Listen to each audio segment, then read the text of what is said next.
ازيكم حبايبي عاملين ايه؟ النهارده بقى هنعمل مع بعض ايه؟ شويه رز بالجمبري يستاهلوا بقكم.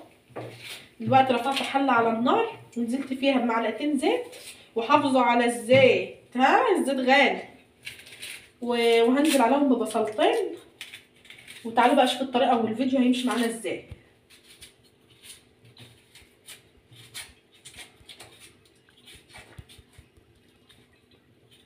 دلوقتي بقى نزلت بالبصله اهو يا حبايبي، مكعبات كبيره زي ما انتم شايفين بالشكل ده اهو. هشوحها بقى لحد ما تاخد لون اصفر كده، وهننزل مع بعض بقى ايه بالجمبري. ومعايا بقى ميه رفعتها على النار اهو، خدت القشر بتاع الجمبري بعد التنظيف وهحطه هنا بقى، غسلته كويس وهحطه هنا ياخد غلوه ونعمل منه مرقه نعقد بها للرز. يلا بينا بقى، اللي اول مره يدخل الفيديو ما ننسناش في اللايك والشير ولايكات كتير بقى وكومنتات حلوه. زي البصله اخدت اللون ده، هننزل بقى بالجمبري الجميل بتاعنا ده زي ما انتم شايفين كده. هنشوحه بقى ونحط شويه من البهارات وشويه ملح، وتظبطي الحدق بتاعك والبهارات اللي انت حابه تضيفيها ضيفيها. دلوقتي بقى معايا مكعبين مرق، وننزل بهم كده بالشكل ده.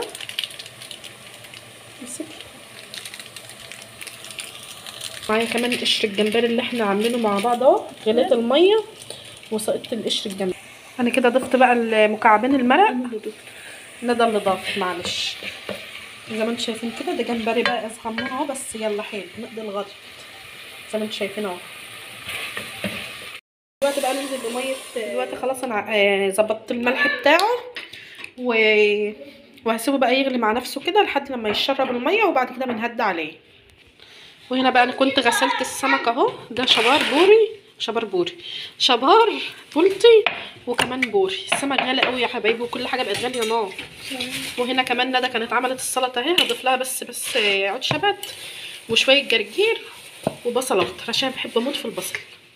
وهنا كمان ندى بتعمل الدقه بتاع السمك، الحدوق بتاع السمك. انا حطيت بقى يا جماعه طماطمايه وفلفلايه وليمونايه وست فصوص توم كبار حلوين كده وملح وفلفل اسود وكمون. على ولعنا الفحم بتاعنا او الخشب زي ما انتم عارفين اهو في الشوايه، وهنشوي عليها بقى السمك بتاعنا الجامد. شايفين؟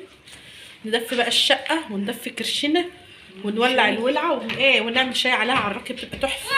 يلا تعالوا بقى تعشوا معانا، احنا بقى متاخر. شايفين احنا بعد العشاء، حد يعمل زينا كده اللي قدنا نقول له، اللي بيعمل زينا نقول له يا عمنا. ودلوقتي كمان الرز بتاعنا خلاص دخل في السوا اهو، هو لونه اغمق من كده على الاصفر مش ابيض كده بصراحه.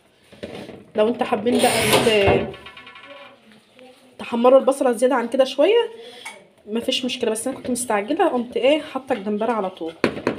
يلا حبايبي جربوا الطريقه دي يا رب تعجبكم.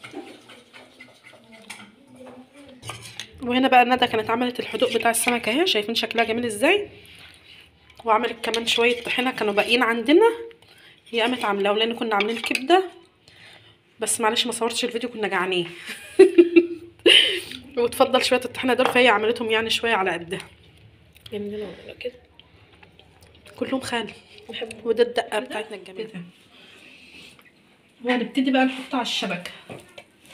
جربوا بقى الشوي على الفحم كده ولا الخشب، جميل جدا احسن من الفرن.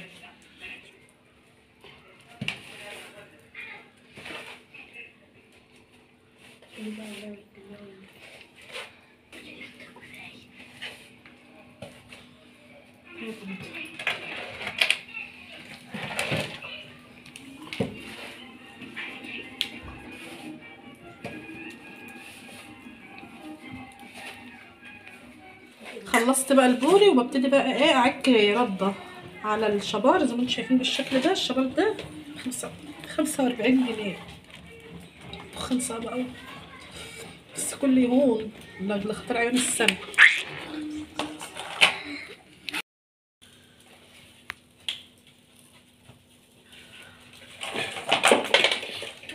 كده بقى نكون خلصنا الفيديو بتاعنا. شايفين منظر الرز بتاعنا، وده كمان البوري والسلطه، وده كمان البولتي اهو، شايفين الجمال، وده كمان السلطه. حطوا لايك يا جماعه.